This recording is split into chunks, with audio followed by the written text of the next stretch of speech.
Perëndia e do dikë që është këmbëngulës. E kam titulluar këtë mesazh duke parë veten time, sepse mund të mësojmë shumë për veten nga mënyra si lutemi. E dini, një nga gjërat më të mëdha që ne mund të bëjmë është të njohim veten.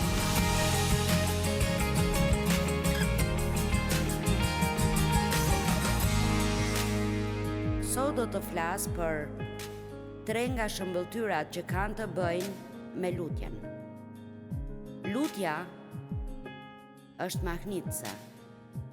Është e mrekullueshme kur mendojmë për faktin që Perëndia i universit, Perëndia që ka bërë absolutisht çdo gjë, na fton të shkojmë tek ai dhe t'i kërkojmë atij çdo gjë që na nevojitet, jo vetëm për veten, por ne ndërmjetësojmë dhe për të tjerët, që ndrojmë në mbrojtje për të tjerët që nuk dinë si të luten.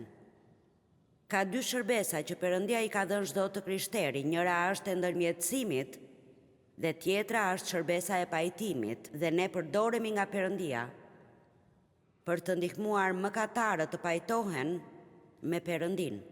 Dhe gjithsecili nga ju mund të jetë në shërbes aty ku është në botën e tij, duke shkuar në punë e duke u sjell si i krishter.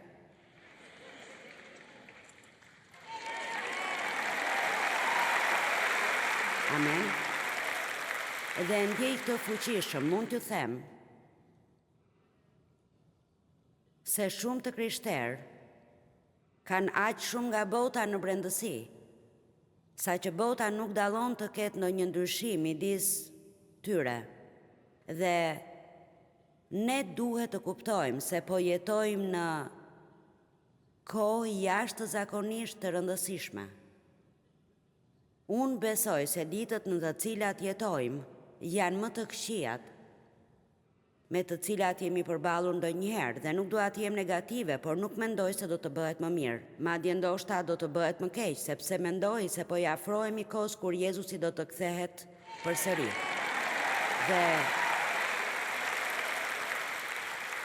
Dhe nëse s'kthehet sa të jemi ne gjallë, duhet të jetojmë çdo ditë sikur do të kthehet.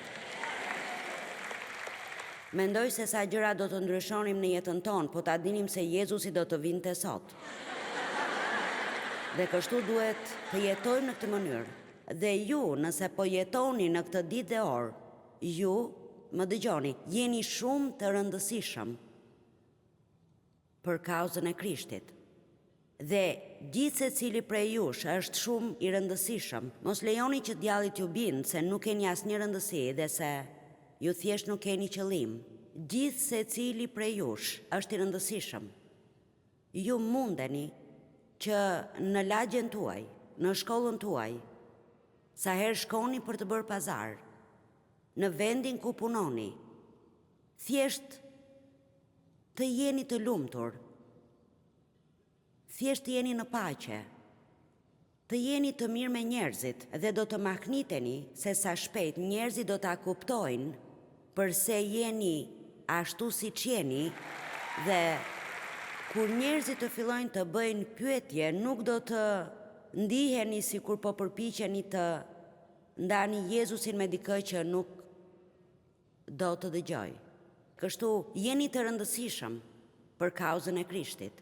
Gjithsecili nga ne ka këtë shërbesë të pajtimit dhe gjithsecili ka shërbesën e ndërmjetësimit. Ne duhet të lutemi për njerëzit e tjerë.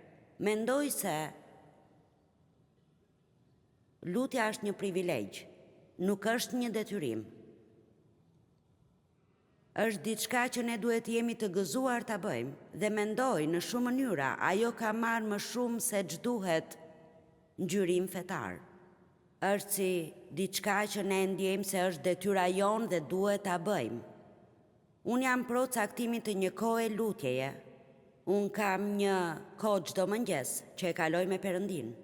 Por mendoj se duhet të mësojmë të bëjmë atë që e quaj lutuni për gjatë ditës. Dhe Perëndia na fton jo vetëm të lutemi, dua ta kuptoni këtë, por edhe të jemi të guximshëm dhe të jemi këmbëngulës. Imagjinoni këtë.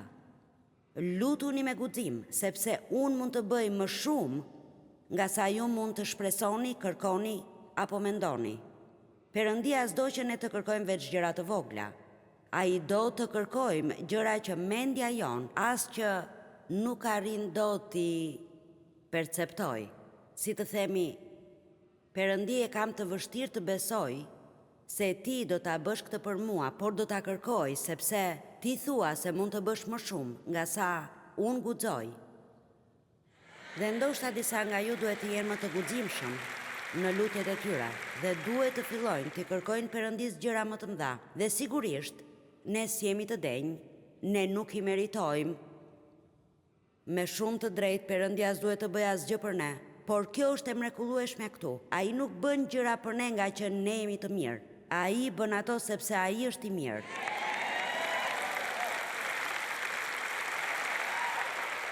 Por kur mos harroni këtë, ai thotë tek Jakobi, ju nuk keni sepse nuk kërkoni. Kështu disa nga ju duhet i trazojnë pak kërkesat e tyre. Në rregull. Shëmbëltyra e këmbënguljes në të kërkuar, Luka 11, 5 deri në 13. Pastaj u tha, a ka midis jush njeri që ka një mik, dhe i shkon në mesnat dhe i thot, mik, më jep hua 3 buk. Sepse me erdhi nga udha, një miku im, dhe unë nuk kam se çfarë t'i vë përpara. Ka mësuar shumë nga ky varg për predikimet e mia, është sikur ju të vini tek unë për ndihmë, por unë s'mund t'ju jap asgjë nëse nuk shkoj tek miku im Jezus dhe t'i kërkoj atij të më jap atë që ju kërkoni nga unë. Dhe ne të gjithë duhet të kuptojmë se në të vërtet nuk kemi aftësinë të ndihmojmë askënd apo t'i bëjmë mirë dikujt, nëse nuk shkojmë tek Perëndia dhe t'i kërkojmë atë që duhet t'i japim atij personi. Amen. Çasti kur ne bëhemi të pavarur dhe mendojmë se mund t'ia dalim vetë, është çasti kur fillojmë të shkojmë drejt dështimit. Dhe ai nga brenda, duke u përgjigjur, i tha, mos më bezdis, dera është tashmë e mbyllur dhe fëmijët e mira në shtrat, dhe nuk mund të çohem e të t'i jap. Unë po ju them se edhe nëse nuk çohet t'ia jap sepse e ka mik, do të çohet për shkak të insistimit dhe guximit. Insistimit këmbënguljes. Do t'i jap të gjitha bukët që i nevojiten. Prandaj po ju them, lypni dhe vazhdoni të lypni dhe do t'ju jepet. Kërkoni dhe vazhdoni të kërkoni dhe do të gjeni. Trokitni dhe vazhdoni të trokisni dhe ajo derë do të hapet për ju. Duket sikur Perëndia po thot, forca, vazhdo të më bezdisësh. Vërtet, unë kam kuptuar këtë dhe i them Perëndis me shumë respekt sigurisht, por nëse e di se diçka është një premtim në fjalën e tij, të cilin në një mënyrë apo një tjetër armiku ma ka marrë apo po më pengon ta kem, i them Perëndis, unë nuk do ta mbyll gojën për këtë, derisa të shoh një ndryshim. E dini pse? Kam mbështetje nga shkrimet që më thonë se Perëndis i pëlqen kjo. Amen.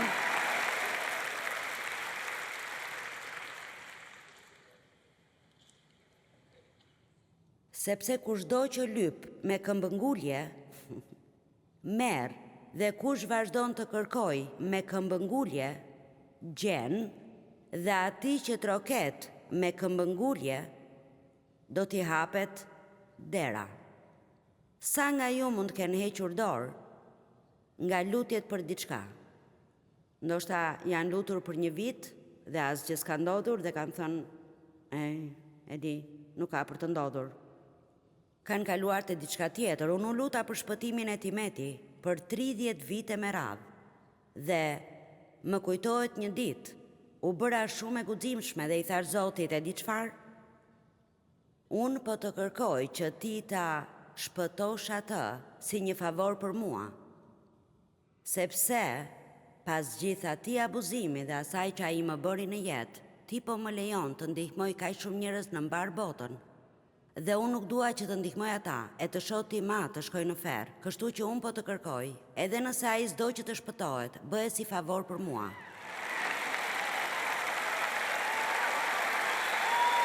Dhe e dini çfarë? Ai ishte 83 vjeç kur pranoi Krishtin, por ishte një njeri i ndryshuar. Unë pagëzova baban tim që më kishte abuzuar dhe ai vdiq 3 vite më pas, kur s'pati një jetë të mirë prej mënyrës si jetoi, por po ju them, mos hiqni dorë. Mos hiqni dorë. Nëse është diçka që ju vërtet besoni, se Perëndia ju ka vënë në zemër ose është në fjalë, mos hiqni dorë. Tani nuk duhet jeni kërcënues dhe të keni qëndrimin ti Perëndi ma ke borxh këtë, por nuk është gabim që ti thoni atij. Është në fjalën tënde, është premtimi yt dhe unë nuk kam ndërmend të të lë rehat. Forca. Mos rini kote të shihni fëmijët të shkojnë në ferr. Insistoni dhe i thoni Perëndis, këta janë fëmijët e mi, dhe unë nuk dua që t'i shoh ata të shkojnë në ferr. Djalli nuk do të më marrë ata. Dhe Perëndi unë do të bezdis derisa të shoh një ndryshim në jetën e tyre. Perëndia e do dikë që është këmbëngulës. E kam titulluar këtë mesazh duke parë veten time, sepse mund të mësojmë shumë për veten nga mënyra si lutemi. E dini, një nga gjërat më të mëdha që ne mund të bëjmë është të njohim veten. Mësoni të jeni të sinqert edhe pse me dhimbje me veten tuaj, për veten tuaj, sepse mund të pranoni se keni një problem dhe përsëri të mos ndiheni të dënuar. Perëndia nuk na i tregon problemet apo gjërat që duhet të ndryshojmë për të na dënuar. Djalli e bën këtë. Por ai na dënon dhe do që ne të marrim përgjegjësi dhe t'i pranojmë. Dhe kështu, ja një pyetje që dua t'ju bëj. A jeni nga ata njerëz që nuk dorëzohen lehtë? Sa kohë mund të zgjasni nëse djalli vazhdon t'ju bezdis? A zemërojeni shpejt me Perëndin? A mbani qëndrim të keq pas kësaj? Për sa kohë mund të keni një problem dhe të jeni të sjellshëm me njerëzit e tjerë?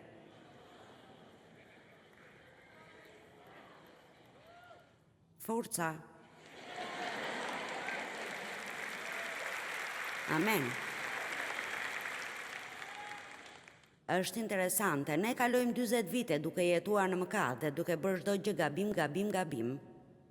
Pastaj bëhemi të krishterë, bëjmë disa gjëra të mira dhe çdo gjë duhet të ndryshojë.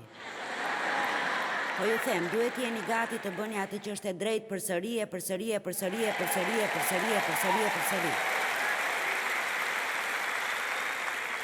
Dhe madje nuk po sugjeroj as që ta bëni me motivin për të marrë ndonjë shpërblim. S'mendoj se kjo është gjë e mirë, mendoj se duhet ta bëjmë sepse është e drejtë. Forca. Në këtë mënyrë ndihem përdënjen. S'mendoj se duhet të japim që të marrim. S'mendoj se është një motiv i mirë. Mendoj se duhet të japim nga që duam Perëndin, e vlerësojmë atë që ai ka bërë për ne dhe duam që njerëzit të ndihmohen. Dhe ka një premtim bashkëngjitur. Nëse sillni të 10 dhe ofertën në shtëpinë e Thesarit, unë do t'i hap pragjet e qiellit dhe do të derdh mbi ju aq shumë bekime sa nuk do të keni ku t'i shtini, dhe Perëndia im do të siguroj për të gjitha nevojat tuaja sipas pasurive të tij në lavdi përmes Jezus Krishtit. Mos prisni të keni plotësim të nevojave nëse nuk jepni. Insistoni në të edhe kur keni probleme financiare, insistoni të bëni të drejtën. Unë dua të shoh që disa njerëz të kenë më shumë muskuj frymëror dhe thjesht të shkunden nga gjumi letargjik. Hiqni dorë dhe thoni jo.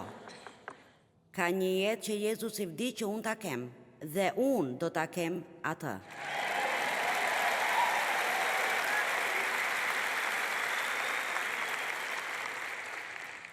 Dhe cili nga ju është baba i tillë që po t'i kërkoj një peshk, në vend të peshkut t'i jep një gjarpër? Ose po t'i kërkoj një vezë, i jep një akrep. Nëse ju pra që jeni të këqinj, dini t'u jepni dhurata të mira, bijve tuaj, aq më tepër ati juaj qellor, do t'u dhuroj, dëgjoni këtë, frymën e shenjtë, atyre që ja kërkojnë vazhdimisht. Tani, do t'i mbajmë syt hapur sot në lidhje me lutjen, sepse mendoj se shumë herë ne thjesht lutemi gabim. Lutemi që problemet të largohen, gjë që mund ta bëjmë patjetër dhe unë e bëj, por nuk do të gjejmë një lutje në Bibël që na thot ta bëjmë këtë. Vërtet, unë kam egzaminuar dhe kam predikuar mbi lutjet e palit, ato janë tek Efesianëve 1, Efesianëve 3, Filipianëve 1, Kolosianëve 1, dhe nuk mund të gjejmë një lutje që ai bëri ku të kërkoj që dikush të çlirohet nga rrethanat ku ndodhet. Ai u lut që ata të duronin çdo gjë me një qëndrim të mirë. Kështu, sa shpesh luteni për këtë? Perëndi, dua që kjo të largohet, por derisa të vi koha jote, më ndihmo të vazhdoj të jemi mirë me njerëzit, më ndihmo të mos jemi hidhur, më ndihmo të mos fajsoj askënd, më ndihmo të mos jem xheloz për njerëzit që nuk kanë probleme tani. Sa nga ju po më ndjekin e po më kuptojnë? Dëgjoni, më shumë se sa të na jap çdo gjë që ne dëshirojmë, Perëndia do që të jemi të qëndrueshëm. Jo lart e poshtë sipas rrethanave, por si Jezusi, të njëjtë gjithë kohën. Dhe kjo mund të jetë dëshmia juaj për familjen tuaj, dhe mund të jetë dëshmia më e mirë për njerëzit e tjerë që ju rrethojnë. Mendoj se ju mund të predikoni çdo ditë pa e hapur gojën. Amen. Dhe kështu, këtu shohim sa i thot, kërko dhe vazhdo të kërkosh, troki dhe vazhdo të trokasësh, lyp dhe vazhdo të lypësh. Dhe pastaj shembulli që ai jep, pra atë që duhet të kërkojmë është më shumë nga fryma e shenjtë. Tani, le të flasim për frymën e shenjtë, sepse është ai që na ndihmon të lutemi. Ai na tregon se si të lutemi kur nuk e dim për çfarë. Dhe ai është avokati ynë, ai që ndron para Perëndisë dhe i lutet për ne si ndërmjetësues. Kushdo që ka rilindur ka frymën e shenjtë. Por Bibla gjithashtu flet për të qeni të mbushur apo të pagëzuar me frymën e shenjtë. Dhe ka disa denominacione që e mësojnë këtë dhe disa që se mësojnë. Por Bibla flet dhe ne do të ndjekim Biblën dhe jo denominacionet. Në rregull? Dhe ne do të kemi probleme serioze nëse nuk e kuptojmë se duhet të jemi të mbushur gjithmonë me frymën e shenjtë.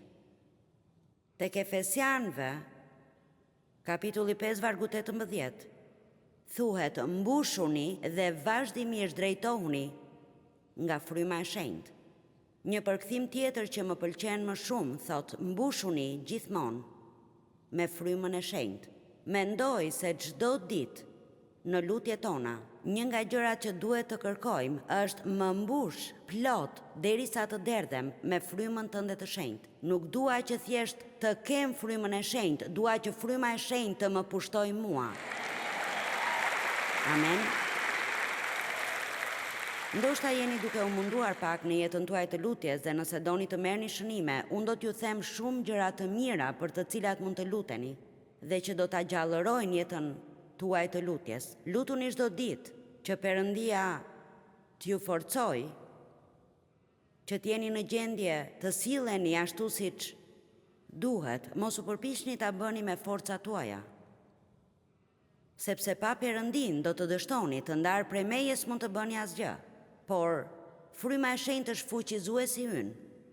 Apostulli Paulu lut tek Efesianëve 3, vargu 16, të forcoheni me fuqi dhe gjithë forcën nëpërmjet frymës së tij në njeriun e përbrendshëm që banon në qenien më të thellë. Lutuni që fryma e shenjtë të mbush personalitetin tuaj çdo ditë. Sa nga ju ka nevojë për një përmirësim të personalitetit? Amen. Do të mahniteni me atë që Perëndia do të bëj për ju, madje edhe në fushën materiale, nëse nuk luteni më për çdo gjë në fushën materiale dhe filloni të luteni për gjërat frymërore që keni nevojë. Perëndia do të kujdeset për të tjerat, kërkoni së pari mbretërinë dhe drejtësinë e tij, dhe çdo gjë tjetër do t'ju shtohet juve. Ja se çfarë më tha Perëndia një herë dhe mendoj se ai do ta ndajë me ju. Ju merruni me punët e tij, ai do të merret me tuajat. Ju kujdesuni për njerëzit e tij, ai do të kujdeset për ju. Do ta them përsëri. Kujdesuni për punët e Perëndisë që janë njerëzit. Ju kujdesuni për njerëzit, Perëndia gjithmonë do të kujdeset për ju. Ai gjithmonë do të kujdeset e do t'ju plotësojë nevojat. A nuk lodheni ndonjëherë duke u përpjekur të kujdeseni për veten tuaj?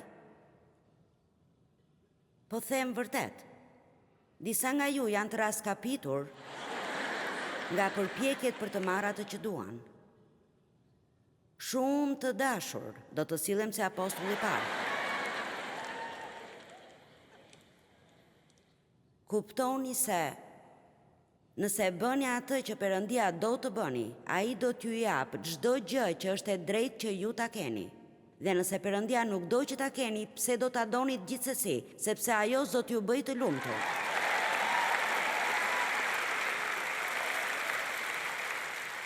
Kështu, fryma e shenjtë është ndihmuesi ynë. Nuk e di për ju, por mua më duhet ndihmë. Çdo ditë, jo thjesht në disa ditë, por çdo ditë. Ai është mësuesi ynë. Kur ju hapni Biblën, thoni frymë e shenjtë më mëso. Mos u përpiqni më kot ta kuptoni vetë. Frymë e shenjtë më mëso nga fjala sot. Kur ju vini në një takim të tillë, dëgjoni folsin, frymë e shenjtë më mëso. Sepse nëse ai s'më ndihmon, unë s'mund t'ju ndihmoj. Ai është udhëzuesi. O Perëndia im, ne kemi nevojë për shumë udhëzime në jetën tonë. Fuqizuesi ynë, ndërmjetësuesi ynë, avokati ynë, ngushëlluesi ynë. Perëndia im, ngushëlluesi ynë. Neve na duhet shumë ngushëllim sot, sepse bota është shumë e parahatshme. Pastaj më pëlqen kjo pjesë, se di nëse juve ju pëlqen sa mua, por mua më pëlqen dhe kështu e vlerësoj shumë që fryma e shenjtë më bind për mëkatin.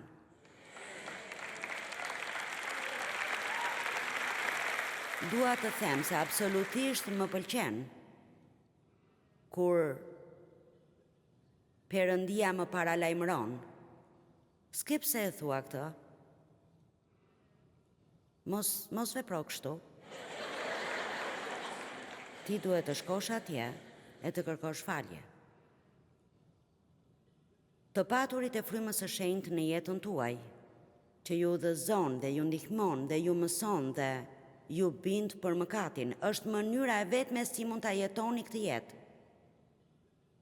Pa u rrëzuar diku, çdo ditë, lutuni.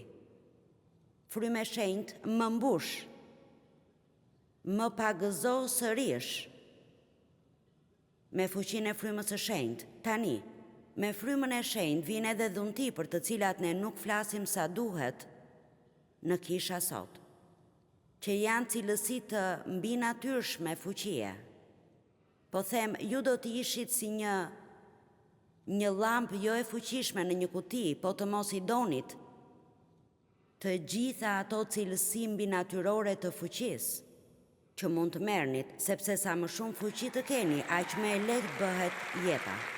Dhe kështu, nëse s'keni dëgjuar për këto dhunti, unë kam përgatitur një mesazh të plot që do ta bëj gjatë këtij viti, dhe ato janë fjalë urtësie. Diturim mbi atë që duhet të bëjmë në një situatë kur nuk dim se çfarë të bëjmë, fjalë njohurie. Kështu shumë njerëz thonë, nuk mund ta besoj atë që the kur po predikoje, ajo ishte nga e di atë gjë. Mirë, e dini dhuntit e frymës së shenjtë mund të veprojnë përmes jush dhe ju as nuk do ta kuptoni. Dhe ai e bën për të mirën e të gjithëve, s'janë që ju të mburreni e të thoni shiko ç'mund të bëj unë, por për të ndihmuar të tjerët. Perëndia do që të ndihmojmë njerëzit. Mund të kuptoni shumë nga karakteri i një personi nga mënyra si lutet. Duhet të mësojmë të lutemi për forcë dhe urtësi frymërore dhe që fryma e shenjtë të mbush personalitetin ton më shumë se sa të kërkojmë gjëra materiale gjithkohon. Dhe duhet të lutemi për të tjerët, jo vetëm për veten tonë.